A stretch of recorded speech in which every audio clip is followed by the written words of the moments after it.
Welcome to Talk of the Town. I'm your host, Jessa Jeremiah, and we have a fun show for you today. We're going to do some breathing exercises later in the show. We're also talking about a new store opening, and I'm really excited to introduce you to our first guests. So you have probably heard of Bratfest. You may have even been, if you like brats and music, lots of great reasons to go. You might not know that Bratfest has raised $1.75 million for charity over the years, and I'm excited to introduce you to two of the big reasons why. We've got Tim Metcalf and Michael Alexander here. Thank you for being here. Yeah, thank you for having us. Thank you. So, boy, some big titles here for Bratfest. Tim Metcalf, you're the organizer, and Michael Alexander, the music director. There's so much to cover and talk about, so it's hard to know where to start. But give us just a little bit of overview. What is Bratfest for viewers who aren't familiar? One or two out there maybe don't know. Well, Bratfest, this is our 34th year, and it started off as a customer appreciation day in front of the Metcalf store over at Hilldale.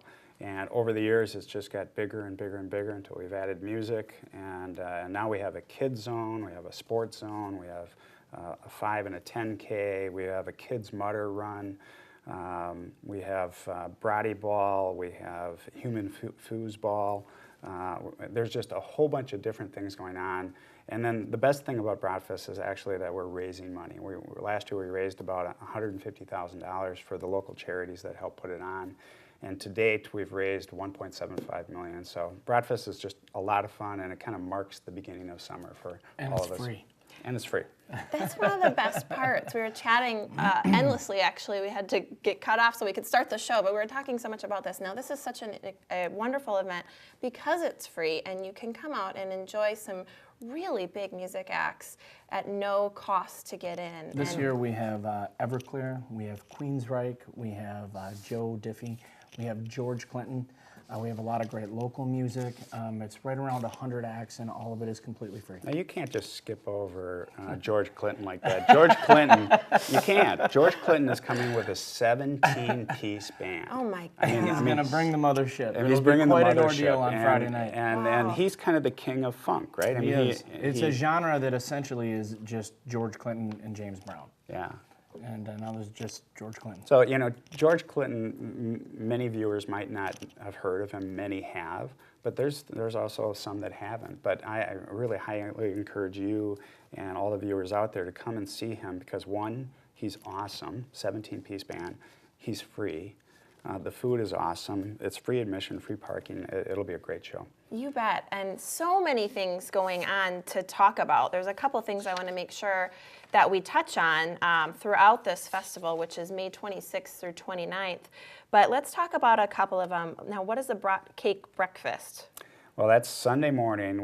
We have a worship service that starts at 8:30, and before that service at 7:30 in the morning, we sell brat cakes. So it's a brat, the international, well, not international, the original House of Pancakes over in Monona, a local company, is going to make the pancakes for us. We're cooking the brats, and then we've got syrup for you to put in, and then you can sit there with your family. And then after that, we'll have a worship service, and then Bratfest starts at 10 o'clock. Really special. Yeah. So some really great musical acts, obviously, but some other wonderful things to do, like Take Your Brat to Work Day, thanks to NBC 15. I think you mentioned the Human Foosball Tournament. I mean, so many fun things to do with your family and The other free. thing I'll mention too is with Take Your Brat to Work Day, which is next week Friday. It starts at 6 o'clock in the morning.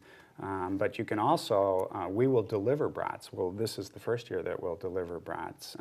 And that's being done with, what's the name of that company? You don't know. On the spot, yeah. On the spot. But they're a great company. Plan this They're a beforehand. great company. My staff is, But anyway, if you go to the Bratfest webpage, www.bratfest.com, you can go on there and sign up, and we will deliver brats for you so you can give those to all your coworkers and be the hero at work on Friday. Oh my gosh. Yeah. That's so much fun. Well, I wish we had all afternoon to chat because I think we could. There's so much happening, but a really special event, and I want to make sure that we get to hear Michael Alexander play a little bit. So What are you will gonna you play? take us out? I'll play a song called 4 a.m. I'll be performing at Bratfest on Saturday with Everclear and Wayland. My band is Michael Alexander and Big Whiskey. The song's called 4 a.m.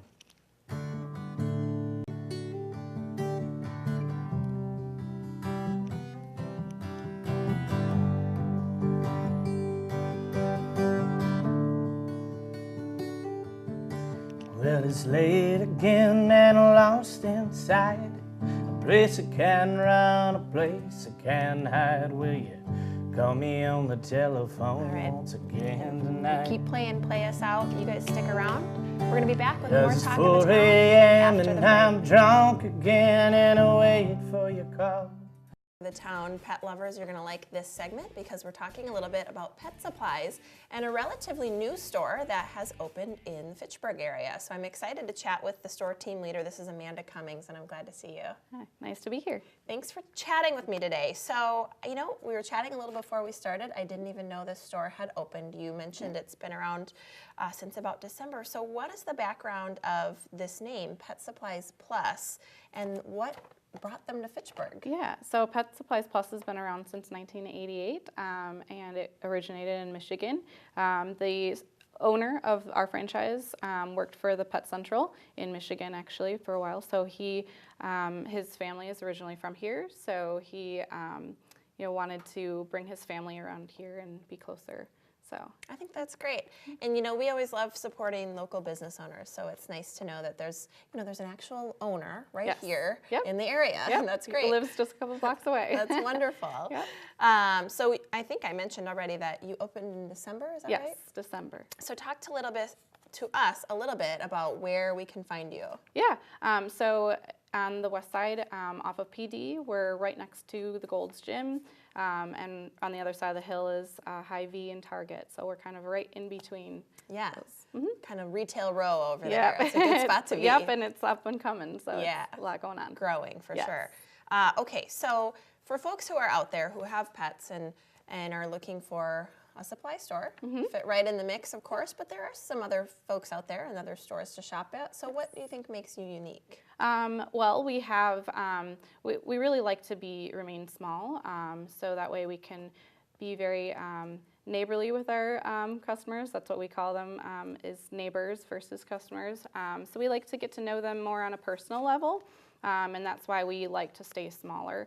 And then we also have things like grooming still, and we have a self-service dog wash, which has been a hit for the impromptu messes going on.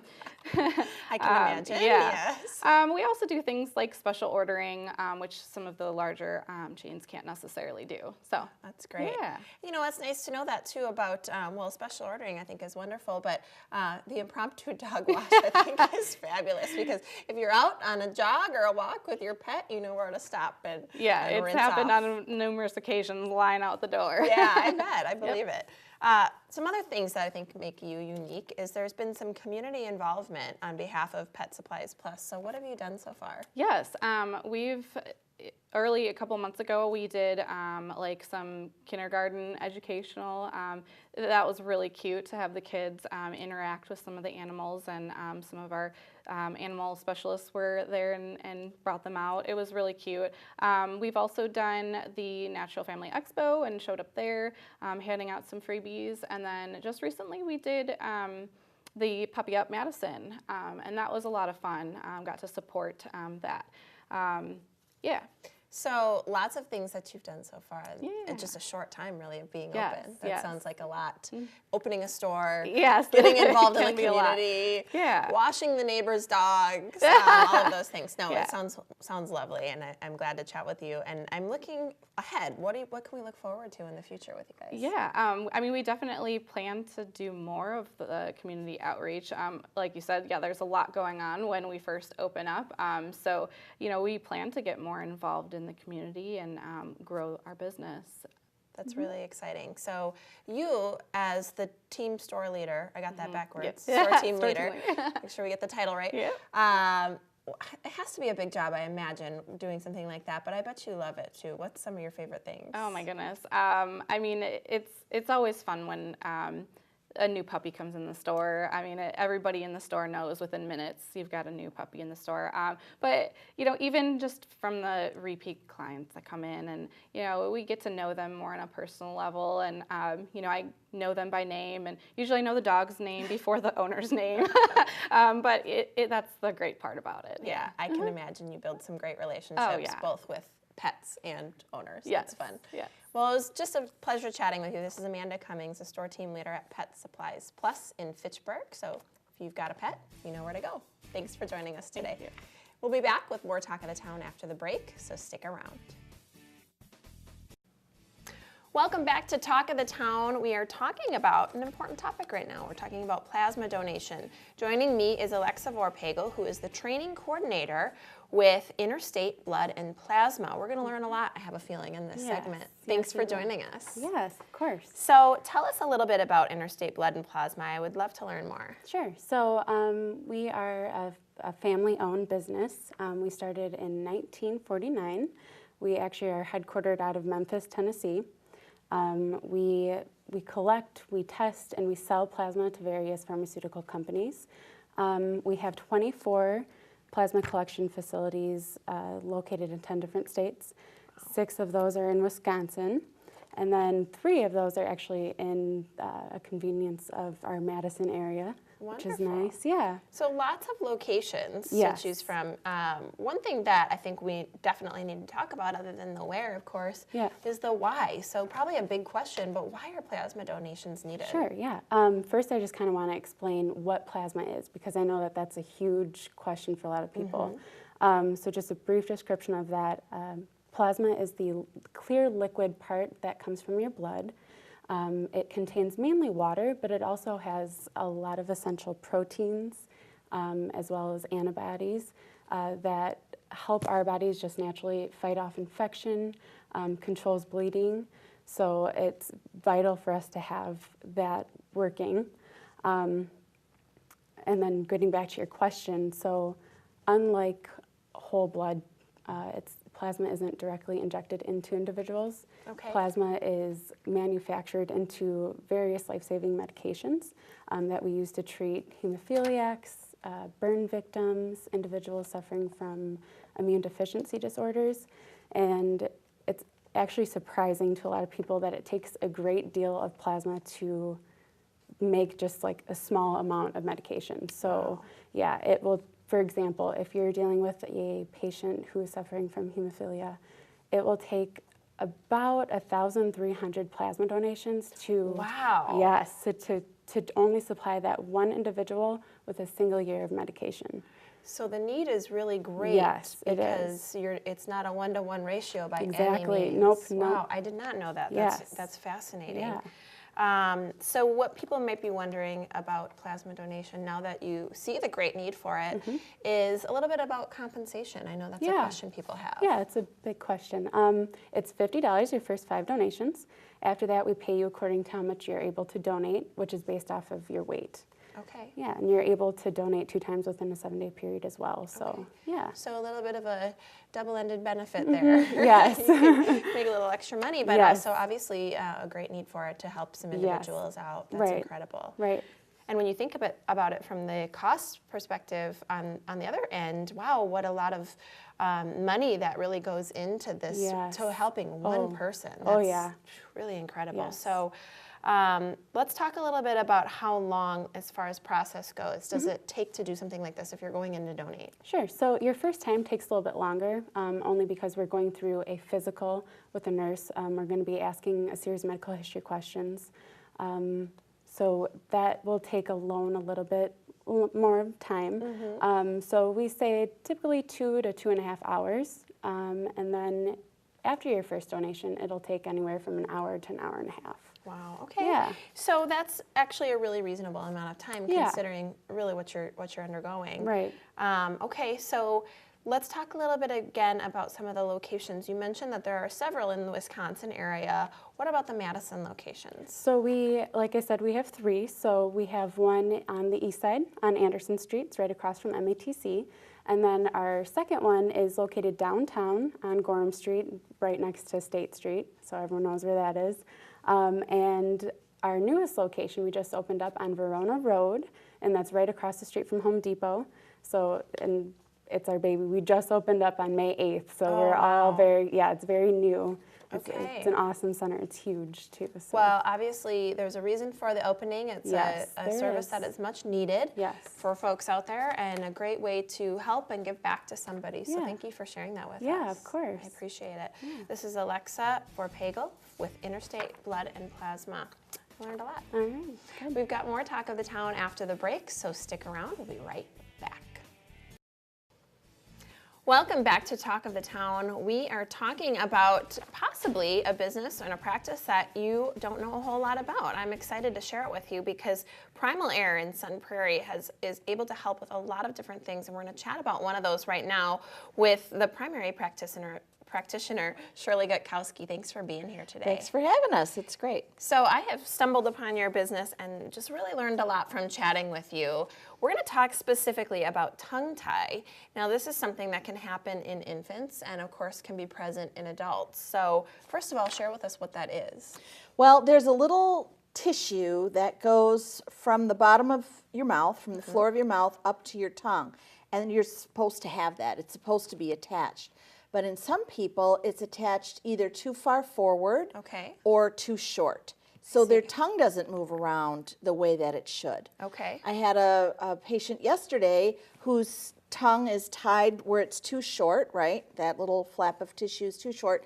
And her tongue squeezes out between her teeth. And so she can't bite her back teeth together at all because my her tongue goodness. has taken up all that space. And she has a lot of TMJ problems. Oh, wow. Okay, so that can really cause some issues, and that's one example, obviously. Right. Is this common? It's right now they're saying it's in about 4% of people and babies and infants. That's surprisingly common, actually. I haven't, not really familiar with it, but that's a lot of folks. It's a good number, and it does kind of complicate things along the way. If we find it in an infant, you will notice that the infant has a lot of trouble nursing, that the mother is in a lot of pain during nursing, that the baby is colicky because they're getting too much air. There's just a whole bunch of nursing issues, and very often they will release that tongue tie at an infant stage. Okay. But if the baby goes really good on a bottle and is gaining weight and stuff like that, then they're all like, well, it's not such a big deal. Okay, so then they might leave it, but then might have problems as an adult if they let it go that far. So we chatted a little before we started. Now, it's important to have it released. And Yes. why is that, or how important is that? Well, it's really important. As you can imagine, this patient I was just referring to a few minutes ago, she has such jaw pain that she has to wear an appliance 24 hours a day. And she has trouble eating, she has trouble chewing, she can't yawn, her mouth only opens about half as wide as it should. It's all because the tongue is not behaving right, and all of those symptoms then for her are accumulating in her jaw joint. So she's having a lot of pain. Some kids never really learn how to speak correctly because their tongue doesn't act right. And it may be because of the tongue tie. Now, what is actually involved in tongue tie release? So how do we do that? What does that do? It's pretty simple actually right now. In an infant, it's the easiest. One of the practitioners would be either a dentist, a pediatric dentist, or even a pediatrician, or an ear, nose, and throat doctor will be involved, and they will use a laser and just release it. Okay. So simply release put, it. Simply put, yes. No, but I don't know people that have to take like pain medication Sure. after. Okay. So how do you know? Well, you shared with us a little bit about how you know, but let's practice a little bit about how you know if you have this tongue tie. Okay, so here's two simple pimple practices that I love you the can rhyme. do. Yeah. Okay. So if you open your mouth as wide as you can Okay. without causing pain on here, uh-huh. and lift the tip of your tongue right behind your upper front teeth, it's known as the spot. Uh-huh. So Okay. Uh-huh. like that. And if your mouth closes more than 50%, then the chances are really good that you have a tongue tie. Wow. Okay. The second one would be to open as wide as you can and use your tongue to touch all the very last molars. So, Uh-huh. I look silly, but I know. I can do it. You can so do I'm it. all right.